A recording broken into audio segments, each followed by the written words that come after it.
சகோதரர்களே, ரசூலுல்லாஹி ஸல்லல்லாஹு அலைஹி வஸல்லம் அவர்கள் சொன்னார்கள், 3 பேரின் பிரார்த்தனைகள் அல்லாஹ்விடத்தில் ஏற்றுக்கொள்ளப்படும்.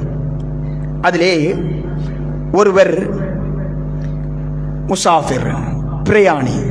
பிரயாணம் என்பது களைப்பான ஒன்று. அந்த களைப்போடு ஒருவர் கையேந்தினால் அல்லாஹ் அந்த பிரார்த்தனையை ஏற்றுக்கொள்கிறான். இரண்டாவது, அநீதி இழைக்கப்பட்டவர்.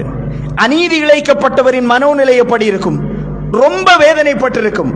அவரின் பிரார்த்தனைகளையும் அல்லாஹ் ஏற்றுக்கொள்கிறான். மூன்றாவது, ஒரு தகப்பனின் பிரார்த்தனையை அல்லாஹ் ஏற்றுக்கொள்கிறான். ரசூல் ஸல்லல்லாஹு அலைஹி வஸல்லம் அவர்கள் இந்த 2 கஷ்டங்களோடு தகப்பனையும் சேர்த்து சொல்கிறார்கள். அதற்கு பின்னாடி பெரும் வலிகள் இருக்கும். சகோதரர்களே, எங்களுடைய பிள்ளைகள் தவித்துக் கொண்டிருக்கிறார்கள் என்பதற்காய் முதலாளி திட்டுகின்ற, ஏசுகின்ற அத்தனையும் சுமந்து விடுவார்கள். அவர் தனி மனிதர்களாக இருக்கின்ற பொழுது வீசி பேசியிருப்பார்கள், தூக்கி எறிந்து விட்டு வந்து விடுவார்கள். ஆனால் என் பிள்ளைகள் என்று வருகிற நேரத்தில் பொறுத்துக் கொள்வார்கள், வலிகளை தாங்கிக் கொள்வார்கள், வலியில் காட்டிக் கொள்ளவும் மாட்டார்கள். அல்லாஹ்வுடைய தூதர் சொன்னார்கள், அவர்களின் பிரார்த்தனை உடனே ஏற்றுக்கொள்ளப்படும் என்று சொன்னார்கள். அல்லாஹ்வுடைய தூதர் சொன்னார்கள், அல் வாலிது அவ்ஸத்து அப்வாபில் ஜன்னah, தந்தை சுவனத்திற்கான சிறந்ததோர் கதவு என்று சொன்னார்கள். தந்தை சுவனம் செல்வதற்கான சிறந்ததோர் கதவு அப்படி என்று ஸல்லல்லாஹு அலைஹி வஸல்லம் அவர்கள் சொன்னார்கள். அந்த கதவுகளை நாங்கள் உடைத்து விடக்கூடாது. ரசூல் ஸல்லல்லாஹு அலைஹி வஸல்லம் அவர்கள் சொன்னார்கள், யாரொருவருக்கு வயதான பெற்றோர்கள்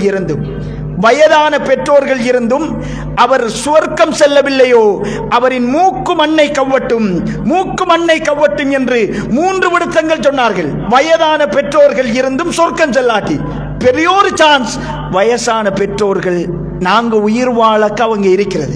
சகோதரர்களே, எப்பயாவது எங்களுடைய பெற்றோர்கள் எங்களை வளர்ப்பதற்காக வாடகை தாய்களை நியமித்திருக்கிறார்களா? இல்லை. ஆனால் நாங்கள் வளர்ந்த பிறகு வைத்தியசாலைக்கு வாடகைக்காய் ஒருவரை வைக்கிறோம்.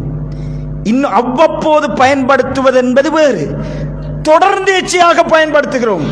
என் தகப்பன் என்னை சுமந்தவர், என் மலஜலங்களை கழுவிவிட்டவர், என் விரல் பிடித்து நடை பழக்கியவர், நான் அவரோடு நிற்க வேண்டும் என்கிற உணர்வோடு இருந்திருக்கிறோமா?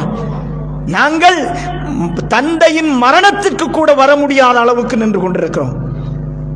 சகோதரர்களே, தந்தை தான் இந்த உலகத்தில் பெரியது, தாய் தான் இந்த உலகத்தில் பெரியது என்கிற உணர்வோடு நாங்கள் வாழ வேண்டும்.